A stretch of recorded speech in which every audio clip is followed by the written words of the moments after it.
सुप्रभात बच्चों, हिंदी दिवस की ढेर सारी शुभकामनाएं। हम लोग पिछले क्लास में देखे थे मेंडलिस पीरियोडिक टेबल और मॉडर्न पीरियोडिक टेबल। इसके अलावा जो present form of periodic table है, जिसे हम लोग long form of periodic table कहते हैं, उसके बारे में हम लोग चर्चा किए थे। आज हम लोग पिछले क्लास से को थोड़ा सा रिकैप करते हुए आगे हम लोग बढ़ेंगे। Advantage of modern periodic law over Mendeleev periodic law हम लोग देखेंगे। और जो तो ये मेंडलीफ पीरियोडिक टेबल में आइसोटोप्स और आइसोबार दोनों का प्रॉब्लम था, कोई जगह इन्होंने नहीं दिया था। ठीक है, तो position of isotopes and isobar becomes clear, इसमें क्लियर कर दिया गया क्योंकि एटॉमिक नंबर के आधार पर आ गया। तो जो भी आइसोटोप्स था उसके एक ही जगह पड़ेगा, उसका एटॉमिक नंबर तो सेम रहेगा।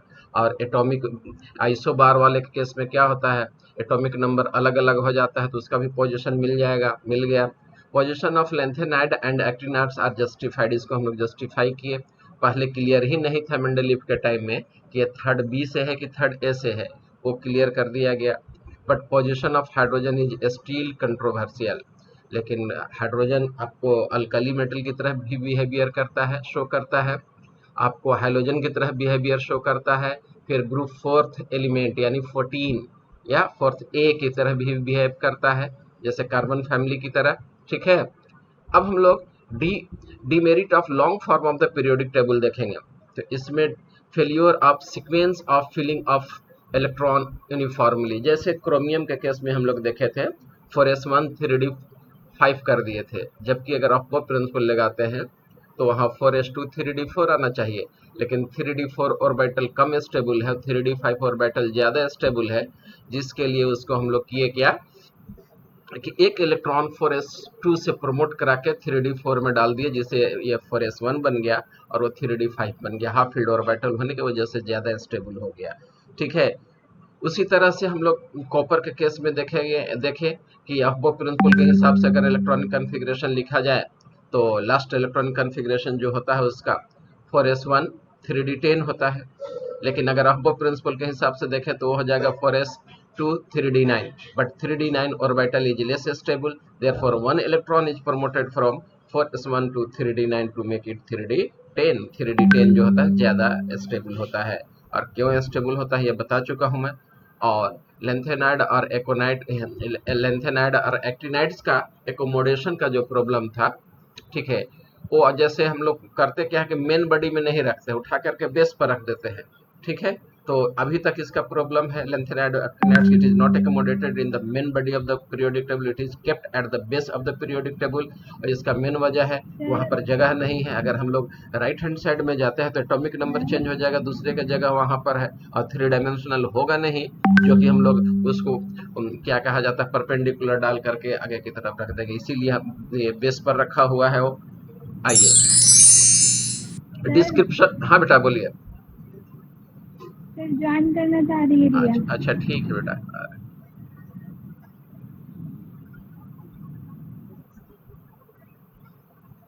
विक्की राय, प्रिया कुमारी, बेटा आप लोग दोनों लेट हैं। विकास राय अभी लेट हैं, टाइम पर ज्वाइन किया कीजिए ना, टाइम पर ज्वाइन कीजिएगा तब ना हम लोग टाइम पर आगे बढ़ेंगे। आप लोग का एक तो क्लास लेट से स्टार्ट हुआ है, ठीक है, और लेकिन हम लोग को समिति की तरफ से जानते हैं लेटर आया हुआ है कि आपको क्या कहा जाता है केमिकल बॉन्डिंग तक फिनिश कीजिए सिलेबस। आपका हाफ ईयरली का जो पोर्शन है केमिकल बॉन्डिंग तक हम लोग का लेटर सितंबर तक का आ चुका है कि फिनिश करना है उसको। तो बेटा टाइम पर ज्वाइन कीजिएगा तो थोड़ा हम फास्ट रहेंगे। फास्ट का मतलब कि आगे हम लोग बढ़ते चले जाएंगे। आइए हम लोग देखते हैं डिस्क्रिप्शन ऑफ द पीरियड के बारे में। तो n हो गया प्रिंसिपल क्वांटम नंबर, और जो n का वैल्यू होता है वही पीरियड होता है। तो अगर n का वैल्यू 1 हो तो फर्स्ट पीरियड होगा, n का वैल्यू 2 हो तो सेकेंड पीरियड, n जहाँ प्रिंसिपल क्वांटम नंबर है, n का वैल्यू 3 तो 3 एंड सो ऑन, 7 तो ये 7 हो जाएगा। तो टोटल हम लोगों के पास 7 पीरियड है। 7 पीरियड देखते हैं। फर्स्ट पीरियड में नंबर ऑफ एलिमेंट्स जो हैं वो 2 है। ठीक है, हाइड्रोजन से स्टार्ट होता है और हीलियम पर खत्म हो जाता है, इसीलिए इसको शॉर्टेस्ट पीरियड कहा जाता है। सेकेंड पीरियड में अब आए तो टोटल 8 एलिमेंट्स हैं। लिथियम से स्टार्ट होता है और नियोन पर खत्म होता है, इसे शॉर्ट पीरियड कहते हैं। सिमिलरली थर्ड पीरियड में भी 8 एलिमेंट्स हैं सोडियम से स्टार्ट होता है, आर्गन पर खत्म होता है, इससे हम लोग शॉर्ट पीरियड कहते हैं। फोर्थ और फिफ्थ पीरियड को हम लोग लॉन्ग पीरियड कहते हैं। इसमें 18 एलिमेंट हैं, जिसमें फोर्थ पीरियड में पोटासियम से स्टार्ट होता है, क्रिप्टन पर खत्म होता है। वहीं आपका फिफ्थ पीरियड में भी 18 एलिमेंट है, रुबिडियम से स्टार्ट होता है, जेनॉन पर खत्म होता है। ठीक है, लॉन्ग पीरियड कहलाता है। अब आपका सिक्स्थ ग्रुप है और सेवेंथ ग्रुप है, तो सिक्स्थ और सेवेंथ ग्रुप में 32 एलिमेंट है। ठीक है, यह सीजियम से स्टार्ट होता है, रेडॉन पर खत्म होता है। ठीक है, लॉन्गेस्ट पीरियड है। पहले जो था 32 हम लोग नहीं लिखते थे, मॉडर्न पीरियोडिक टेबल में 32 नहीं लिखते थे, क्योंकि उसको हम लोग लिख देते थे incomplete, still to be discovered ना, जो अभी बाद में उसका डिस्कवरी होगा, उसमें एलिमेंट उनका एटॉमिक नंबर पता चलेगा, करेक्शन होगा। ठीक है, इसके बाद उसमें रखा जाएगा। लेकिन आईयूपैक रिकमेंड कर दिया कि नहीं, आप जो है से 100 के बाद जो भी नोमेनक्लेचर है, उसको नोमेनक्लेचर के रूल को फॉलो कीजिए, एलिमेंट का सिंबल डालिए, उसको कंप्लीट कीजिए, और वह कंप्लीट कर दिया गया। इसीलिए ये फ्रांसियम से UUO ना कंप्लीट कर दिया गया। अब इसको हम लोग कंप्लीट कहते हैं, ये पीरियड कहते हैं। ये जो एलिमेंट देख रहे हैं 2, 8, 8, 18, 18, 32, ये रिपीटेड है, इसको हम लोग मैजिक नंबर कहते हैं। क्या कहते हैं? मैजिक नंबर कहते हैं। इसमें 2 ही एलिमेंट है, इसमें 8 है। अगर किसी के एटॉमिक नंबर भूल गए ना, तो इस पर हम लोग सेट करके उसको एटॉमिक नंबर निकाल सकते हैं। ठीक है, जैसे आप सपोज कि सोडियम का एटॉमिक नंबर भूल गए, तो देखिए यहाँ पर कितना आपका एक हाइड्रोजन है, तो हाइड्रोजन का एटॉमिक नंबर 1 है। ठीक है, तो इसमें 2 जोड़ दीजिए, देखिए एटॉमिक नंबर कितना है? 3। लिथियम का निकल गया, लिथियम का 3 एटॉमिक नंबर है, सोडियम का भूल रहे हैं, 8 इसमें जोड़ दीजिए, कितना? 11 आ जाएगा। 11 में फिर आप 8 जोड़ दीजिए, ठीक है, तो ये आपका 19 आ जाएगा। इस तरह से जितने भी एटॉमिक नंबर है सबको कैलकुलेट कर सकते हैं, इसीलिए इस नंबर को हम लोग मैजिक नंबर कहते हैं। पीरियड नंबर जो होता है, आउटर मोस्ट शेल का नंबर जो होता है, वही पीरियड नंबर होता है। Number of elements in period is equal to number of electron in a periodic cell. Periodic cell में कितने आपको नंबर ऑफ इलेक्ट्रॉन है, वही आपका नंबर ऑफ पीरियड काउंट कराता है। आपका एलिमेंट्स उसमें कितने होंगे वो भी निकल जाएगा आपका। तो एक चीज और, ग्रुप नंबर हम कहीं पर स्लाइड में नहीं डाल पाए हैं, अगर ग्रुप नंबर किसी का डालना हो तो वैलेंस शेल में इलेक्ट्रॉन देखिए, वैलेंस शेल में जितने इलेक्ट्रॉन होंगे वही उसका ग्रुप नंबर होता है। ठीक है, लेकिन 8th ग्रुप जो है, 8th ग्रुप में सब ग्रुप कोई नहीं होता है। अगर लास्ट इलेक्ट्रॉन S सबशेल और P सबशेल में जा रहा हो तो क्या S ब्लॉक यानी 1A लिखते हैं, 2A लिखते हैं, इस तरह सबशेल नंबर A लिखाता है। अगर लास्ट इलेक्ट्रॉन D ब्लॉक और F ब्लॉक में जाता हो, यानी कि D सबशेल और F सबशेल में जाता हो, तो सब ग्रुप जो होता है वो B होता है मॉडर्न के हिसाब से ना। अब तो लॉन्ग फॉर्म, अभी जो प्रेजेंट फॉर्म है उसमें तो टेंशन ने खत्म कर दिया, 1A 1 और 2A का 1A होगा कि 1B होगा, 2A होगा कि 2B होगा, इसका टेंशन खत्म। 1 to 18 सीधे रिकमेंड कर दिया गया। चलिए फिर हम लोग देखेंगे उसको भी। आइए, डिस्क्रिप्शन ऑफ ग्रुप। ठीक है, पहला ग्रुप 1A ग्रुप है, जिसको हम लोग फर्स्ट ग्रुप भी कहते हैं, अल्कली मेटल कहलाता है ना। इसको याद रखिएगा, हलीना का रूबी से फ्रेंड, हाइड्रोजन Ha मतलब ये हाइड्रोजन, Li लिथियम हो गया, Na सोडियम हो गया, हलीना का मतलब पोटासियम, के से लिया हुआ है, रूबिडियम हो गया, से हो गया स्कैंडियम ना, और फ्रांसियम फ्रेंड हो गया। हलीना का रूबी से फ्रेंड, इसका जनरल इलेक्ट्रॉनिक कॉन्फ़िगरेशन NS1 होता है। It is used in photocell. कौन? Scandium. Most electropositive element of the periodic table is scandium. ठीक है, and it is used in photocell. क्यों फोटोसेल में सबसे ज्यादा यूज होता है? क्योंकि साइज बड़ा है। साइज बड़ा होने से क्या होगा? रेडियस बड़ा होगा। रेडियस बड़ा होने से क्या होगा? इलेक्ट्रॉन लूज करने की टेंडेंसी ज्यादा होगा। इलेक्ट्रॉन लूज करने की टेंडेंसी ज्यादा होगा तो क्या होगा? ज्यादा मेटेलिक कैरेक्टर शो करेगा। ठीक है, कम एनर्जी लगेगा इलेक्ट्रॉन निकालने में, इसीलिए फोटोसेल में यूज होता है। जहां जहां स्टार इस तरह से लगा देंगे, समझ जाइए कि वह रेडियो एक्टिव है। फ्रांसियम जहां रेडियो एक्टिव एलिमेंट है। आइए, दूसरा ग्रुप है सेकेंड है, जिसको हम लोग अल्कलाइन अर्थ मेटल कहते हैं। इसका याद रखने का कोड आपको दिया हूँ। बेम का सर 12 ना, किसी किसी का सर बड़ा होता है, किसी का सर छोटा होता है। ठीक है, तो बेम का सर 12 याद रखिएगा। Be से हो गया बेरिलियम, M से हो गया मैग्नीशियम, Ca से कैल्शियम, सर से हो गया स्ट्रोंटियम, Ba से बैरियम और Ra से हो गया रेडियम। ठीक है, तो ये हो गया बेम का सर 12 याद रखिए। बैरियम का यूज जो होता है आपका बेरियम सल्फेट का फॉर्म में यूज होता है, used in diagnosis of intestine disease या वुंड। जैसे किसी किसी के पेट में अल्सर हो गया, अल्ट्रासाउंड कराना है इंटेस्टाइन में या कहीं पर डिटेक्ट करना है कि वुंड कहाँ है, इंटेस्टाइन में कहाँ पर क्या प्रॉब्लम है, तो खाली पेट में करेगा कि बेरियम सल्फेट पिला देगा। खैर अब तो बहुत सारा टेक्नोलॉजी यूज हो गया, बेरियम सल्फेट यूज नहीं होता है, डायरेक्ट लोग अल्ट्रासाउंड करके पता लगा लेगा।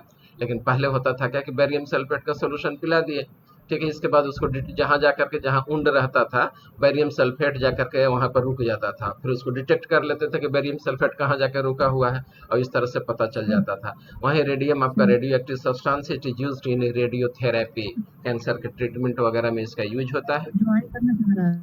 हाँ बेटा, कुछ बोल रहे हैं क्या? नहीं सर, कोई ज्वाइन करना चाह रहा है। गुड मॉर्निंग सर, कोई ज्वाइन करना चाह रहा है सर। कुछ बोल रहे हैं तो बोलिए जोर से। सर बोल रहे हैं ना कि आनंद ज्वाइन करना चाह रहा है, अभी बाहर है क्लास से। अच्छा ठीक है बेटा, ज्वाइन करा दे रहे हैं।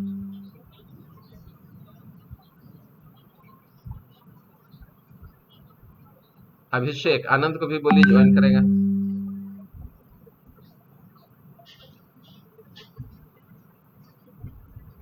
अभिषेक आप लेट हैं, कितने मिनट, 20-21 मिनट लेट हैं आप। चलिए, तो ये आपका आनंद कहाँ गया जी? आनंद तो अभी तक रिक्वेस्ट भेजा नहीं।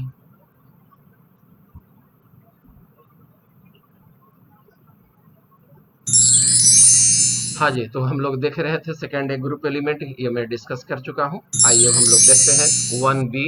1B को हम लोग करेंसी या क्वाइनेज मेटल कहते हैं, क्योंकि क्वाइंस बनता है, कॉपर का क्वाइन बनता है, सिल्वर का होता है, गोल्ड का होता है, ठीक है। 1B को हम लोग क्वाइनेज मेटल कहते हैं, CuAg, ठीक है। तो याद रखिएगा CuAg AuPt सब आता है इसमें, तो CuAg जो है आपका CuAg Au करेंसी मेटल है, 1B में आता है, ये क्वाइनेज मेटल भी कहते हैं।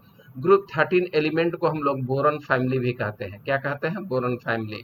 Boron, aluminium, gallium, indium, thallium. याद कैसे रखेंगे? बैगन, आलू, गाजर इन थैला। बैगन मतलब बोरॉन, आलू हो गया एल्युमिनियम, गाजर हो गया गैलियम, इंडियम इन हो गया, ठीक है, थैला हो गया आपका थैलियम। तो याद रखेंगे बैगन, आलू, गाजर इन थैला।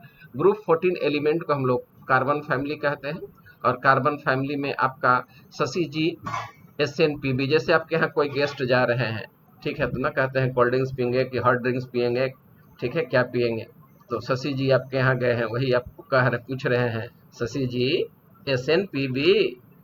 तो वैसे याद रखिए या ऐसे याद रखिए, कैसी हो जी सन ऑफ PB। पबजी खेलते हैं ना, बैन लग गया, कैसी हो जी सन ऑफ पब, ठीक है, ऐसे याद रखिए, या इसको ऐसे रखिए, शशि जी SNPB।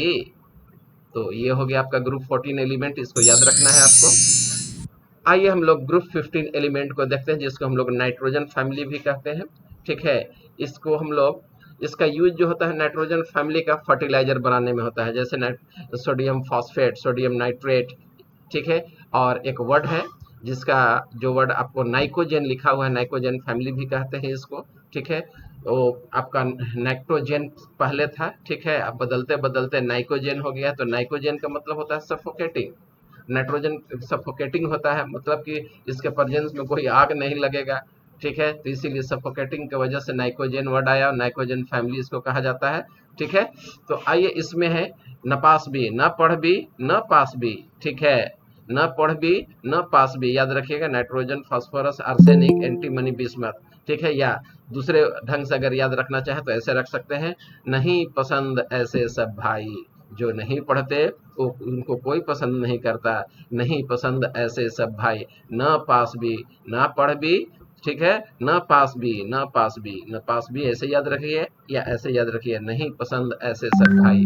अब आइए ग्रुप 14 एलिमेंट को हम लोग चाल्कोजेन फैमिली कहते हैं। चाल्कोजेन फैमिली मतलब ओर फॉर्मिंग फैमिली, इसका मैक्सिमम ओर का फॉर्मेशन कहते हैं, सल्फाइड ओर होता है, ऑक्साइड ओर होता है, इसलिए इसको चाल्कोजेन फैमिली हम लोग कहते हैं। चाल्कोजेन मतलब ओर फॉर्मिंग फैमिली, ठीक है।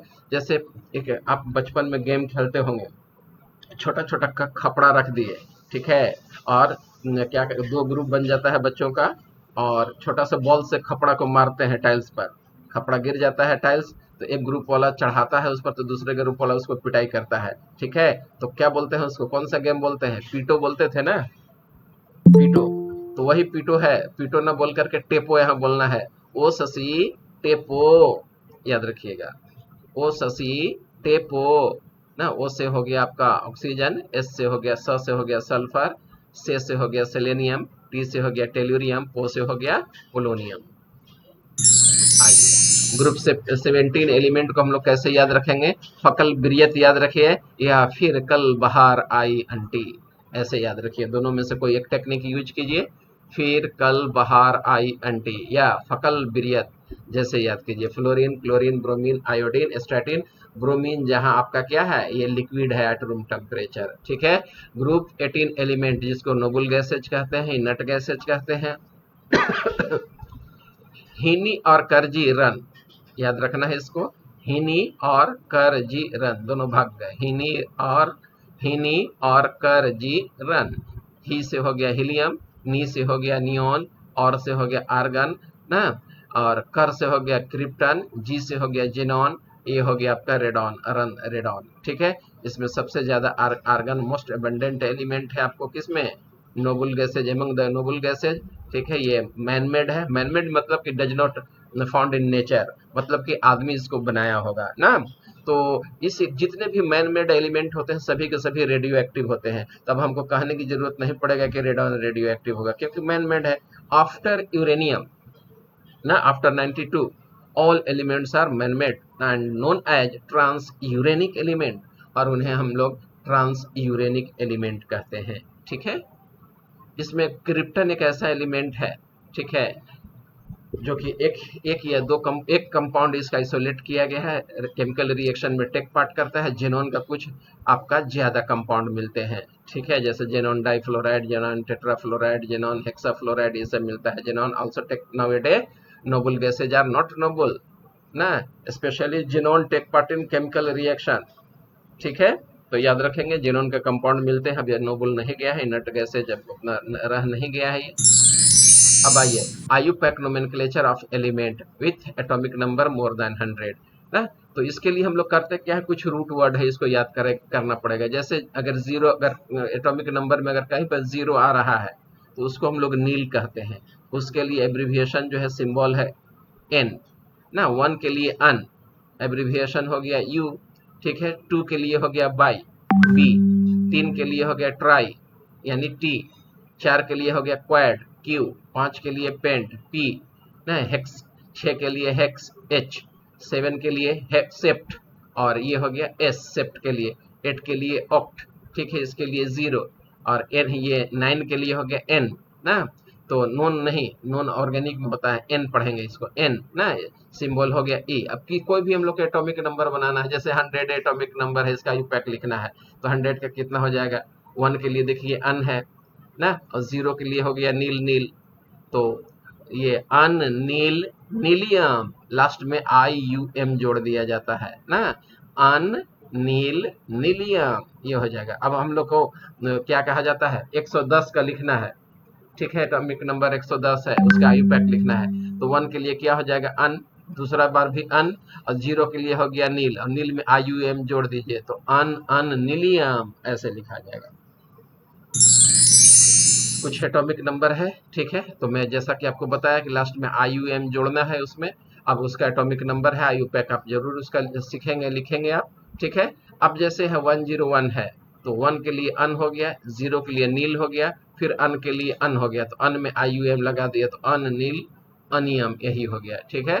ऑफिशियल नाम इसका मेंडेलिवियम है, सिंबल एमडी है ना, पहले मेंडेलिव का ये डिस्कवर किया हुआ है, उन्हीं के नाम पर मेंडेलिवियम है, ठीक है। एमडी इसका सिंबल होता है, लेकिन आयुपैक रिकमेंड करता है कि आप ऐसे लिखिए ताकि याद रखने में आसानी हो। 102, 1 के लिए हो गया अन, 0 के लिए नील हो गया, 2 के लिए बाइयम हो गया, तो अन नील बाइयम ना, सिंबल देखिए, अन का यू हो गया, नील के लिए एन हो गया, बाई के लिए बी हो गया, तो यही आपका सिंबल हो गया। इसको नोबेलियम भी कहा जाता है, एन बी इसका सिंबल है, आयुपैक सिंबल है इसका, ठीक है। तो ये देख लेंगे आप, जैसे 100 एक 9 का देख लीजिए, तो 1 के लिए क्या हो गया अन हो गया, 0 के लिए नील हो गया, नील दे दिए, एन दे दिए, एन 9 के लिए एन हो गया, लास्ट में यू एम लगा दिए, ठीक है, एनियम हो गया। इसको हम लोग मेटनेरियम भी कहते हैं, एमटी भी कहते हैं। तो ये आप थोड़ा सा 1-2 बार देख लीजिएगा, याद हो जाएगा, बहुत आसान होता है यूपैक नेम लिखना है इसका। सम इंपॉर्टेंट पॉइंट्स इसमें हम लोग देखने जा रहे हैं। सेकेंड पीरियड और थर्ड पीरियड के एलिमेंट, सेकेंड में देखिए आपका पीरियड में लिथियम, बेरिलियम, बोरोन है, और थर्ड पीरियड में सोडियम, मैग्नीशियम, एल्युमिनियम और सिलिकॉन है। Diagonally a similar properties show करने लगते हैं, ठीक है। इसी को हम लोग डायगोनल रिलेशनशिप कहते हैं। क्या कहते हैं? डायगोनल रिलेशनशिप कहते हैं। The second period elements lithium, beryllium, boron shows diagonal relationship with third period element magnesium, aluminum, silicon because of same ionic potential value ना, they show similarity in property। क्या इनका कौन सा ऐसा चीज सेम हो जाता है जिसके चलते सिमिलर प्रॉपर्टी शो करने लगते हैं? तो आयनिक पोटेंशियल। ये आयनिक पोटेंशियल क्या होता है? तो charge on cation upon radius of cation, दोनों को डिवाइड कर दिए तो आयनिक पोटेंशियल कहलाता है। और आयनिक पोटेंशियल ये तीनों का सिमिलर हो जाता है। लिथियम का मैग्नीशियम से मिलता है, बेरिलियम का एल्युमिनियम से मिलता है, बोरोन का सिलिकॉन से डायगोनली मिल जाता है। यही वजह है कि सेकेंड और थर्ड पीरियड के एलिमेंट डायगोनली जो होता है सिमिलर प्रॉपर्टी शो करने लगते हैं। क्यों? Due to same ionic potential. अब आइए थर्ड पीरियड में जो एलिमेंट है sodium, magnesium, aluminium, silicon, phosphorus, sulphur, chlorine except inert gases are called typical element. Third period के एलिमेंट जो है इनर्ट गैस को छोड़ दीजिए तो उन्हें हम लोग टिपिकल एलिमेंट कहते हैं। Elements having atomic number more than 92 are known as transuranic element are radio active, hence man made. जितने भी 92 के बाद आपको हैं सभी के सभी आपको मैन मेड है, आर्टिफिशियल है। मैन मेड मतलब आर्टिफिशियल, ठीक है। और जो मैन मेड होते हैं, आर्टिफिशियल होते हैं, उनको हम लोग क्या वो सभी के सभी रेडियो एक्टिव होंगे और 92 के बाद ही है, इसलिए ट्रांसयूरेनिक एलिमेंट कहलाते हैं। फर्स्ट मैन मेड एलिमेंट जो था आपका टेक्नेटियम है, टीसी टेक्नेटियम ना, याद रखेंगे। फर्स्ट मैन मेड एलिमेंट जो था TC technetium. First man made lanthanoid PM promethium, ठीक है। प्रोमेथियम हो गया फर्स्ट मैन मेड आपका रेडियो एक्टिव एलिमेंट, ये सॉरी लेंथेनॉइड हो गया। अब आ जाइए all actinoids are radio active. तो एफ ब्लॉक एलिमेंट में दो तरह के एलिमेंट्स हैं ना, कौन कौन? लेंथेनाइड और एक्टिनाइड्स। तो actinides are radio active but all lanthanides are not artificial man made. लेकिन लेंथेनाइड में सभी नहीं है, सिर्फ एक पीएम ही है, एक्सेप्शन है वहाँ। पीएम आपका रेडियो एक्टिव है, जिसके अलावा जितने भी हैं सभी के सभी लेंथेनाइड में नॉन रेडियो एक्टिव है, लेकिन एक्टिनॉइड में सभी के सभी क्या है? रेडियो एक्टिव है। The group containing most electropositive element is 1a। सबसे ज्यादा 1a में इलेक्ट्रोपॉजिटिव एलिमेंट है। सबसे ज्यादा इलेक्ट्रोनेगेटिव एलिमेंट 7a यानी हैलोजन फैमिली में है। Group containing maximum number of gaseous element, सबसे ज्यादा गैसियस एलिमेंट है तो किस ग्रुप में है? 0 में है ना। रेडॉन को छोड़ करके सभी के सभी इनर्ट गैसेज जो है एलिमेंट हैं, ठीक है। रेडॉन तो आपका रेडियो एक्टिव हो गया, तो उसमें सभी के सभी गैस हैं, गैसियस हैं एलिमेंट है, इसीलिए सबसे ज्यादा उसमें नंबर ऑफ गैसियस एलिमेंट आ जाते हैं। The group in which element have generally 0 valency. तो इनर्ट गैसेज का कंबाइनिंग कैपेसिटी नहीं होता है ना। क्यों नहीं होता है? क्योंकि उसके आउटर मोस्ट ऑर्बिट में 2 या 8 इलेक्ट्रॉन डुएट या ऑक्टेट कंपीट किए हुए होते हैं, इसीलिए 18th ग्रुप यानी इनर्ट गैसेज में जनरली वर्ड लगाया हुआ है, 0 वैलेंसी होता है। क्यों जनरली वर्ड लगा दिए हैं?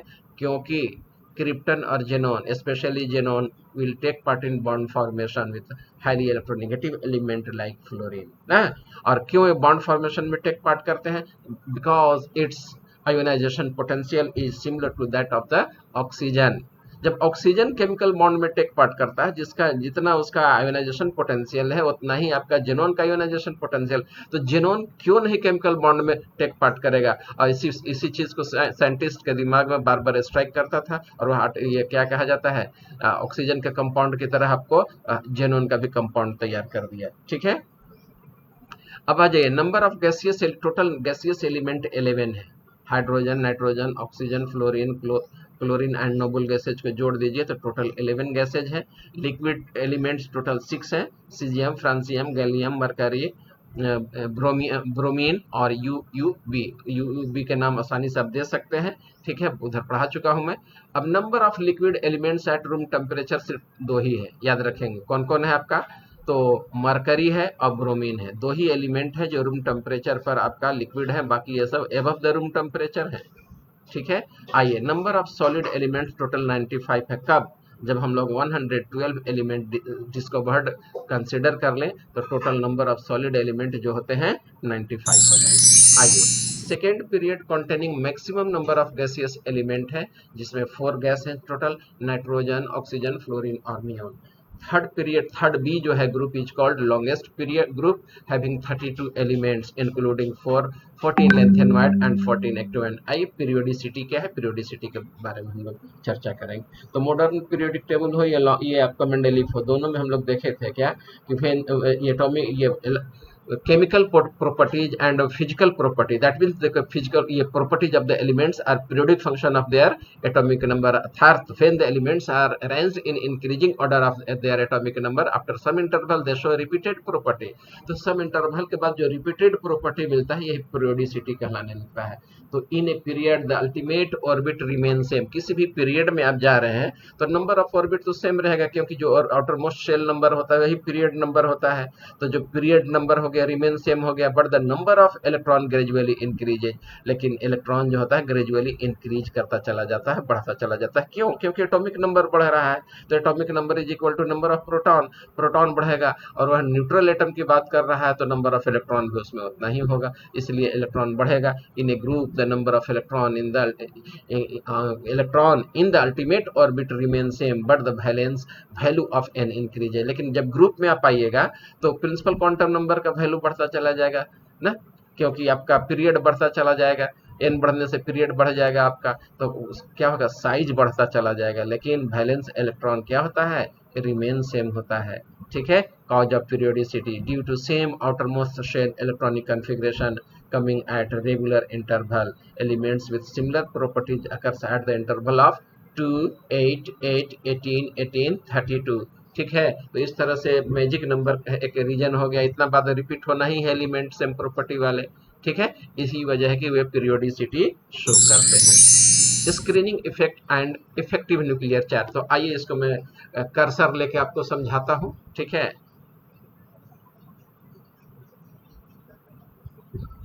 देखिए बेटा जी, ये हो गया आपका न्यूक्लियस, किसी भी एटम का जो टोटल मास कॉन्सेंट्रेटेड जो होता है न्यूक्लियस पर होता है, और न्यूक्लियस पर आपका पॉजिटिव चार्ज होता है। ठीक है, और पॉजिटिव चार्ज वही होता है जो इलेक्ट्रॉन पर चार्ज होता है। इफ प्रोटॉन का संख्या z है, ठीक है, प्रोटॉन प्रेजेंट होता है तो ये Zd के बराबर हो जाएगा इस पर चार्जेज।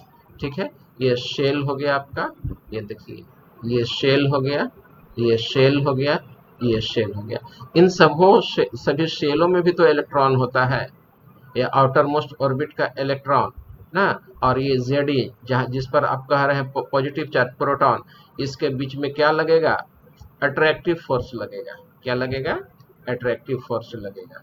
ठीक है, अब देखिए attractive force is pointed toward the centre.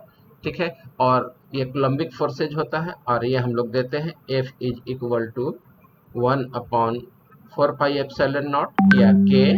ठीक है, Q1 into Q2 upon R², यही फॉर्मूला है निकालने का। तो यहाँ Q1 एक चार्ज हो गया, सपोज कि एक चार्ज Q1 है, दूसरा चार्ज Q2 है, तो यही तो हो गया, एक चार्ज E है, दूसरा चार्ज ZE के बराबर है। ठीक है, तो यहाँ फॉर्मूला में आपका क्या लिखा जाएगा, F is equal to 1/4 epsilon naught या K है बेटा, ये K लिखा हूँ यहाँ पर ना, K है आपका। ठीक है, इंटू Z इंटू ई बराबर क्या हो जाएगा, Zd² अपॉन क्या हो गया, R हो गया। तो दोनों के बीच में जो फोर्स लग रहा है ये हो गया। ठीक है, लेकिन होता क्या है कि there is also repulsive force between this electron and the inner shell electron, इन दोनों के बीच में रिपल्सिव फोर्स लगेगा। ठीक है, ये रिपेल कर रहा है, ये अट्रैक्ट कर रहा है। ठीक है, तो जो फोर्स लग रहा था, अट्रैक्टिव फोर्स लग रहा है, उसमें कमी आ जाएगी। तो कमी आ गया तो वही हम लोग कहते हैं कि जो माइनस जितना कितना के कमी आ गई उसी को हटा दिए। ठीक है, तो उसी को Z इफेक्टिव कहते हैं, इफेक्टिव न्यूक्लियर चार्ज या इफेक्टिव फोर्सेज कहते हैं, या नेट फोर्सेज हम लोग कहेंगे।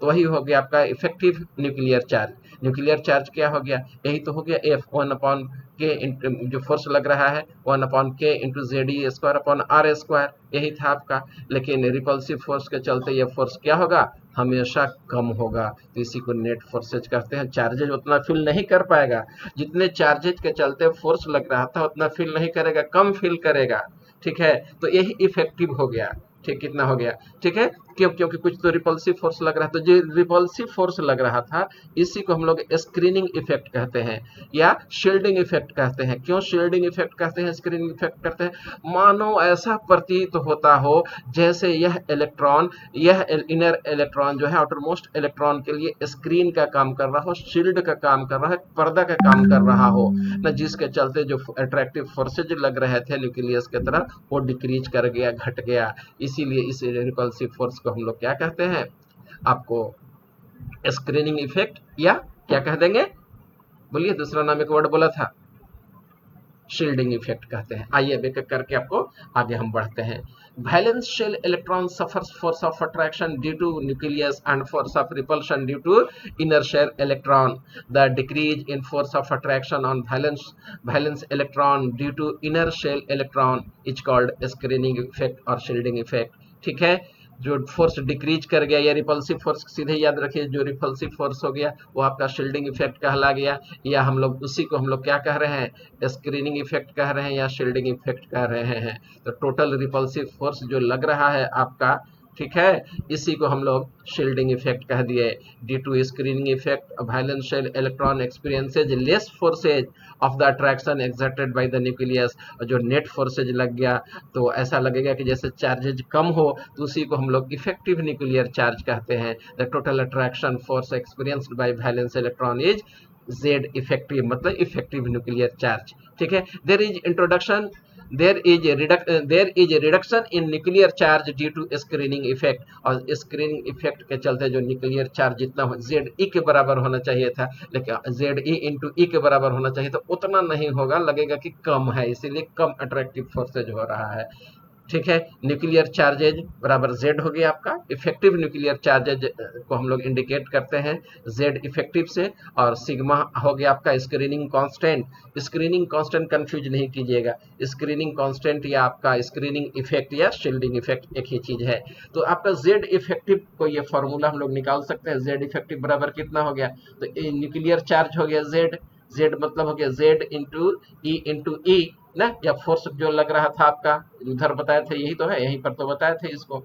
और ये हो गया स्क्रीनिंग कांस्टेंट यानी स्क्रीनिंग इफेक्ट। स्क्रीनिंग इफेक्ट में से स्क्रीनिंग इफेक्ट को माइनस कर दीजिए, यानी रिपल्सिव फोर्स को अट्रैक्टिव फोर्स में से माइनस कर दीजिए, तो जो बच गया वही इफेक्टिव न्यूक्लियर चार्ज है, ठीक है। यही फार्मूला हो गया आपके पास। तो यही देखिए डायग्राम में इसमें ले लिया हूँ, ये न्यूक्लियस है जहाँ पॉजिटिव चार्ज है, यहाँ पर इलेक्ट्रॉन है, तो इन दोनों इलेक्ट्रॉन के बीच में क्या होगा, फोर्स ऑफ अट्रैक्शन होगा, ठीक है। अब होगा क्या कि ये इलेक्ट्रॉन और इनर ऑर्बिटल इलेक्ट्रॉन दोनों के बीच में रिपल्सिव फोर्स लगेगा, फोर्स ऑफ रिपल्सन कहलाएगा, लगता है, जिसे हम लोग स्क्रीनिंग इफेक्ट या शील्डिंग इफेक्ट या शील्डिंग कांस्टेंट या स्क्रीनिंग कांस्टेंट कहते हैं। ये आउटर इलेक्ट्रॉन है या इनर इलेक्ट्रॉन है, शील्ड द आउटर इलेक्ट्रॉन। जो फोर्स लग रहा था इन दोनों के बीच में, यह बीच में आ गया, ऐसा रिपल्सन करने लगा, ऐसा प्रतीत होता है जैसे यह शील्ड बना दिया, स्क्रीन का काम कर रहा है, जिसके चलते इसके और इसके बीच यानी इस आउटर मोस्ट शेल इलेक्ट्रॉन और न्यूक्लियस के बीच में फोर्स ऑफ अट्रैक्शन घट गया। तो एक्सपीरियंसेज लेस अट्रैक्टिव फोर्सेज ना, जो इफेक्ट और जो लेस इफेक्टिव फोर्सेज जो बच गया माइनस करने के बाद, उसी को हम लोग इफेक्टिव न्यूक्लियर चार्ज कहते हैं। और यह इफेक्टिव न्यूक्लियर चार्ज जो होगा हमेशा कम होगा ना, किससे, हम लोग जो एक्सपेक्ट करते हैं फोर्स ऑफ अट्रैक्शन, उससे हमेशा कम होगा, ठीक है। तो ये हो गया आपका स्क्रीनिंग इफेक्ट क्या है या शील्डिंग इफेक्ट क्या है, ये बता दिया मैंने। इफेक्टिव न्यूक्लियर चार्ज क्या है, ठीक है, ये सब आपको डील किया हूं, देख लीजिएगा, बहुत इंपॉर्टेंट है, 11 12 दोनों के लिए इंपॉर्टेंट है। आइए एटॉमिक रेडियस हम लोग देखते हैं। तो देखो न्यूक्लियस, एटॉमिक रेडियस पहले मैं खुद समझा देता हूँ। ये हम लोग का सेंटर हो गया, सेंटर पर पॉजिटिव चार्ज हो गया, बहुत सारा शेल हो गया, शेल ले लिए, आउटर मोस्ट शेल और ये न्यूक्लियस के बीच के जो डिस्टेंस होता है, इसी को एटॉमिक रेडियस कहते हैं, और इसी को हम लोग R से रिप्रेजेंट करते हैं। किस चीज से रिप्रेजेंट करते हैं, आर से रिप्रेजेंट करते हैं। तो is the distance between from nucleus to outermost shell is known as atomic radius, but as you know ना there is no fixed path when the electron is considered as a wave, ठीक है। तो जिसके वजह से आपका जब special हम लोग कोई बाउंड्री नहीं खींच सकते हैं तो एग्जैक्ट रेडियस कैसे कैलकुलेट कर सकते हैं, इसीलिए जो हम लोग रेडियस कैलकुलेट करते हैं वो एक एवरेज रेडियस होता है। The average distance of the valence electron from the nucleus is called atomic radius. It is very difficult to measure the atomic radius. Why so? Because isolation of single atom is very difficult. There is no well defined boundary for atom. Atom के लिए हम कोई boundary ही नहीं दे सकते हैं क्योंकि wave nature का भी होता है, ठीक है। तो और किसी भी सिंगल एटम को आइसोलेट कर भी नहीं सकते हैं, तो भला कैसे उसका एटॉमिक रेडियस हम लोग निकाल सकते हैं। इसीलिए क्या किया जाता है, एवरेज निकाला जाता है। और कैसे निकाला जाता है, तो then how the atomic radius is defined, it is half of the internuclear distance between two atom in a homo atomic molecule is called atomic radius. What is atomic radius? Half of the internuclear distance between two atoms in a homoatomic molecule is called atomic radius. Internuclear distance is also known as bond length, which depends on the types of bond by which two atoms are combined. ठीक है, आइए अब हम लोग देखते हैं ये atomic radius कितने तरह के होते हैं। तो एटॉमिक रेडियस आपके सिलेबस में 4 तरह का पढ़ना है। कोवैलेंट रेडियस हो गया, वंडरवाल रेडियस हो गया, मेटालिक रेडियस हो गया और आयनिक रेडियस हो गया। आइए हम लोग कोवैलेंट रेडियस देखते हैं। अगर कोई मॉलिक्यूल सिंगल बॉन्डेड हो, कोवैलेंटली अट्रैक्टेड हो, ठीक है, कोवैलेंट बॉन्ड से जुड़ा हुआ हो, तो करते क्या है कि दोनों के सेंटर के बीच का डिस्टेंस ले लिए और उसका हाफ निकाल दिए ना। तो जो हाफ डिस्टेंस आ गया, half of the internuclear distance जो हो गया, उसी को हम लोग कोवैलेंट रेडियस कहते हैं, ठीक है। जैसे देख लो, एक क्लोरीन ले लो, ठीक है, तो ये हो गया क्लोरीन। तो क्लोरीन का वैलेंस इलेक्ट्रॉन कितना होता है, 2 और 7। वैलेंस इलेक्ट्रॉन 7 है, तो देख लीजिए आप, 2 इलेक्ट्रॉन, 2 4 इलेक्ट्रॉन, 2 6 इलेक्ट्रॉन और 1 7 इलेक्ट्रॉन। दूसरा क्लोरीन ले लीजिए, तो ये 2 इलेक्ट्रॉन, 2 4 इलेक्ट्रॉन, 2 6 इलेक्ट्रॉन, 1 7 इलेक्ट्रॉन। तो इसका ऑर्बिट जो होगा, सब शेल इसके साथ ओवरलैप कर लिया, शेयरिंग कर लिया, ये इसके साथ शेयरिंग कर लिया, ठीक है। तो जब शेयरिंग कर लिया तो आधा ऑर्बिटल तो यहीं पर ढक गया, तो हमेशा मिनिमम होता है, इंटरन्यूक्लियर डिस्टेंस इसमें मिनिमम हो गया। अब करेंगे क्या कि इसके सेंटर से और इसके सेंटर से डिस्टेंस को मेजर कर लेंगे, ठीक है, और जो डिस्टेंस आ गया, ठीक है, वही हाफ कर दिए, तो हाफ ऑफ जो इंटरन्यूक्लियर डिस्टेंस हो गया वही आपका कोवैलेंट रेडियस हो गया। Half of the internuclear distance between to similar atoms of any element which are covalently bonded to each other by a single covalent bond is called covalent radius, and it is its internuclear distance is minimum in this case. Why so? Because of the overlapping of the orbital, due to which actually these are found by the sharing of electron in which orbitals are overlapped. तो certainly इसमें से कुछ जो orbitals होंगे, ठीक है, वो overlap कर जाएंगे तो छोटा हो जाएगा, सबसे छोटा कोवैलेंट रेडियस होता है। आइए देखिए डायग्राम इसका देख रहे हैं, एक एटॉमिक ऑर्बिटल है ये, दूसरा एटॉमिक ऑर्बिटल ये है, ठीक है। इसका न्यूक्लियस ले लिए और इसका न्यूक्लियस ले लिए, इंटरन्यूक्लियर डिस्टेंस को मेजर कर दिए, ठीक है, हाफ ऑफ द डिस्टेंस निकाल दिए। जो ये जो हाफ डिस्टेंस आ रहा है, इसी हाफ ऑफ द डिस्टेंस को हम लोग इंटरन्यूक्लियर डिस्टेंस, ये एटॉमिक रेडियस कह दिए, या ये वाला यहाँ से यहाँ तक का जो डिस्टेंस आ रहा है यही हो गया एटॉमिक रेडियस, ठीक है। तो दूसरा इसका डायग्राम देख रहे हैं जो भी मैं बताया था आपको। अच्छा ठीक है बेटा, इसको डील करने दो कोवैलेंट रेडियस को। तो ये क्लोरीन हो गया, ये दूसरा क्लोरीन में ले लिया, सपोज ओवरलैपिंग हो गया यहाँ पर, इसके न्यूक्लियस और इसके न्यूक्लियस के बीच के डिस्टेंस को मेजर कर दिए, ठीक है। अब दोनों का हाफ ऑफ द डिस्टेंस निकाल दिए, ठीक है। दो हाफ ऑफ जो डिस्टेंस आ गया, ये डिस्टेंस कहिए या आपका इसके बीच का जो डिस्टेंस हो गया, इसी को हम लोग एटॉमिक रेडियस कह दिया। किस केस में? कोवैलेंट रेडियस के केस में, ठीक है। आज की सभा मैं यही समाप्त करता हूँ। नेक्स्ट डे हम लोग फिर आयनिक रेडियस के बारे में पढ़ेंगे, ठीक है। तब तक के लिए हम लोग रुक जाइएगा, थोड़ा सा अटेंडेंस बनाएंगे। अभी हम अटेंडेंस बनाया नहीं आज, रुक जाइएगा थोड़ा सा।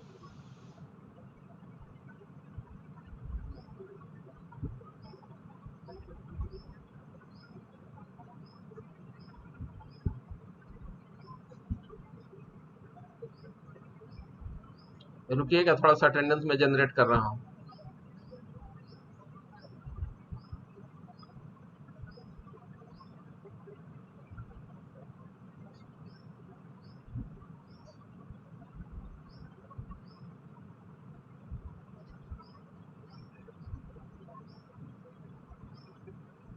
साकिब देखो तो बेटा अटेंडेंस जनरेट नहीं हुआ।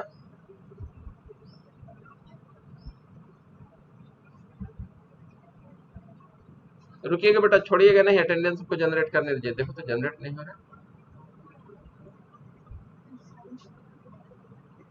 रिकॉर्डिंग बंद करो सबसे पहले, रिकॉर्डिंग। ओ जनरेट तो हो गया। अरे यार तुम्हारे हाथ में तो जादू है।